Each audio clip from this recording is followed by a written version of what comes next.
तिग्मांशी का जादुई जन्मदिन। सूरज की किरणें खिड़की से अंदर आती हैं। तिग्मांशी बिस्तर में करवट बदल रही है, लेकिन उसे याद आता है कि आज उसका जन्मदिन है। वह तुरंत उठती है और मुस्कुराती है। तिग्मांशी खुश होकर, आज मेरा दिन है। मैं बहुत उत्साहित हूँ कि मम्मी पापा ने मेरे लिए क्या खास तैयार किया है। वह दौड़ते हुए लिविंग रूम में जाती है, जहाँ उसकी मम्मी पापा उसकी प्रतीक्षा कर रहे हैं। टेबल पर एक बड़ा सा पैकेज रखा हुआ है, जिसमें से हल्की हल्की चमकती हुई रोशनी आ रही है।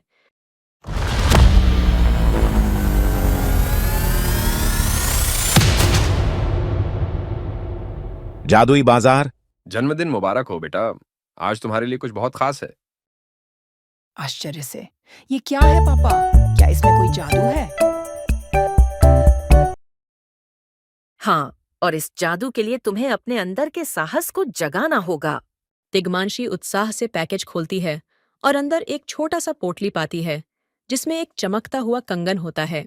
ये तो बहुत सुंदर है, लेकिन इसके साथ क्या करना है मम्मी? इस कंगन के साथ एक संदेश है। इसे पहनो और अपनी यात्रा शुरू करो।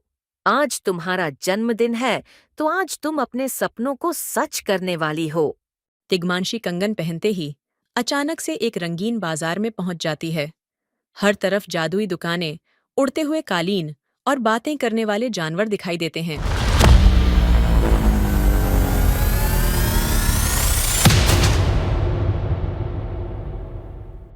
आश्चर्यचकित होकर, वाह, यह तो सच में जादुई है। मैं कहाँ आ गई हूँ? वह इधर उधर घूमने लगती है। तभी एक उल्लू, जो वहां की दुकानों के बारे में सब कुछ जानता है, उससे मिलता है। अरे छोटी बच्ची, तुम यहाँ क्या कर रही हो? क्या तुम्हें पता है तुम इस बाजार की सबसे खास मेहमान हो? हंसते हुए, मैं तो बस अपने जन्मदिन के जादू का आनंद ले रही हूँ। क्या तुम मुझे यहाँ कुछ मजेदार दिखा सकते हो? क्यों नहीं, लेकिन पहले तुम्हें एक छोटी सी चुनौती का सामना करना होगा। तिग्मांशी उल्लू के साथ बाजार के बीचों बीच पहुंचती है, जहां एक बड़ी सी घड़ी हवा में लटकी हुई है। तुम्हें इस घड़ी का समय ठीक करना होगा, ताकि पूरे बाजार की घड़ियां सही समय दिखा सकें। लेकिन ध्यान रहे, तुम्हारे पास केवल 3 मौके हैं। दृढ़ता से, मैं इसे कर सकती हूँ। वह ध्यान से घड़ी की सुइयों को देखती है और सोचती है। पहली बार में वह समय गलत कर देती है, लेकिन दूसरी बार में वह सही समय लगाकर चुनौती पूरी कर देती है। बहुत बढ़िया, तुमने यह कर दिखाया। अब तुम अपनी यात्रा जारी रख सकती हो। हंसी और आंसुओं का पुल। तिग्मांशी आगे बढ़ती है और एक पुल पर पहुंचती है, जो 2 पहाड़ों के बीच झूल रहा है। पुल के दोनों तरफ रंग बिरंगे गुब्बारे बंधे हैं, जिनसे हंसी की आवाजें आ रही हैं। यह पुल तो बहुत मजेदार लगता है। जैसे ही तिग्मांशी पुल पर कदम रखती है, अचानक से हंसी की आवाज तेज हो जाती है और गुब्बारे फूटने लगते हैं। इसके साथ ही पुल हिलने लगता है।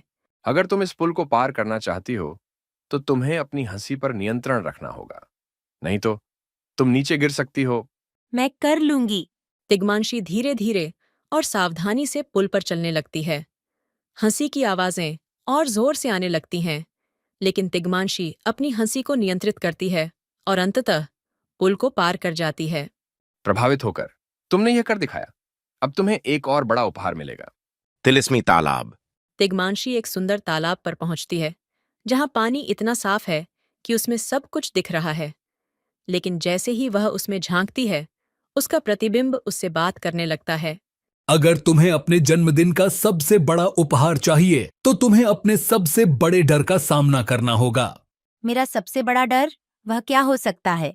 सोचो तिग्मांशी, क्या तुम्हें अंधेरे से डर लगता है या फिर अकेलेपन से? तिग्मांशी सोचती है और फिर फैसला करती है कि उसे डर से नहीं डरना चाहिए। वह अपनी आंखें बंद करती है और खुद को शांत करती है। अचानक से तालाब का पानी एक चमकीले रास्ते में बदल जाता है, जो उसे उसके घर की ओर ले जाता है। तिग्मांशी अपने घर वापस लौटती है, जहां उसका पूरा परिवार और दोस्त उसका इंतजार कर रहे होते हैं। उसके हाथ में वह चमकता हुआ कंगन है, जो अब और भी सुंदर हो गया है। तुमने आज अद्भुत साहस दिखाया, तिग्मांशी। तुमने आज अद्भुत साहस दिखाया, तिग्मांशी। तिग्मांशी मुस्कुराते हुए कंगन को पहनती है और अपना जन्मदिन केक काटती है।